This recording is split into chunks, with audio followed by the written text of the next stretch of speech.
എന്റെ ശരീരത്തിൽ ശുഹദാക്കളെ കണ്ടവരെ എന്റെ കൈയൊന്നിച്ചാണേ, ഇതിലുള്ളവർ കൈയൊന്നിച്ചാണേ. എന്റെ റംലത്താത്തന്റെ കുറെ ആൾക്കാരുണ്ട്.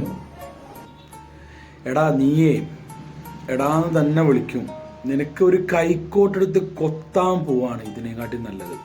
അല്ലെങ്കിൽ വല്ല കോർപ്പറേഷൻ കക്കൂസിന്റെ ഒക്കെ അതൊരു മഹത്തായ ജോലിയാണ്, അല്ലാന്നല്ല പറയുന്നത്. അങ്ങനത്തെ ജോലിയാണ് നിനക്ക് ആപ്റ്റായിട്ടുള്ള ഒരു ജോലി. അതാണ് ഒരു ലേശം മതം വിറ്റ് ജീവിക്കാൻ വേണ്ടി മാത്രം കുറച്ച് ആളുകൾ പറയിപ്പിക്കാനായിട്ട്, മറ്റുള്ളവരെ മുന്നിൽ നാണം കെടുത്താനായിട്ട് ഇവനും വേറൊരുത്തരുണ്ടല്ലോ നിങ്ങൾ ആറ്റക്കോയ തങ്ങൾ, ഇതെല്ലാം ഏട്ടനോ അനിയനോ എങ്ങാനോ. ഉളുപ്പും മാനോ എന്ന് പറയുന്ന ഒരു സംഭവം നിങ്ങൾക്കൊന്നും ഇല്ലേ? അറിയായിട്ട് ചോദിക്കുക. ഒരു ഉളുപ്പില്ലാത്ത കുറെ എണ്ണം റംല കണ്ടുപോലും ശുഹദാക്കളെ. ആരാ അവരൊക്കെ? ശുഹദാക്കളൊക്കെ ആരാന്ന് നിനക്ക് അറിയില്ലെങ്കിൽ നീ ആദ്യം അതൊക്കെ ഒന്ന് പഠിക്ക്.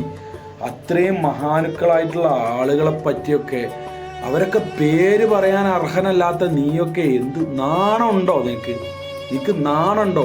ഒരു തൊപ്പിയും വെള്ളയും ഡ്രസ്സ് ഇട്ടിട്ട് അങ്ങ് ഇറങ്ങിക്കഴിഞ്ഞാൽ പൊട്ടന്മാരായിട്ടുള്ള ആളുകളും പൊട്ടത്തികളായിട്ടുള്ള കുറച്ച് ആളുകളും കൂടെ നിൽക്കുമ്പോഴത്തേക്കും നീയൊക്കെ വലിയ പണ്ഡിതൻ അങ്ങോട്ട് ആവുകയാണോ? ഒരു ലേശം ഉളുപ്പുണ്ടെങ്കിൽ എന്താ പറയാ.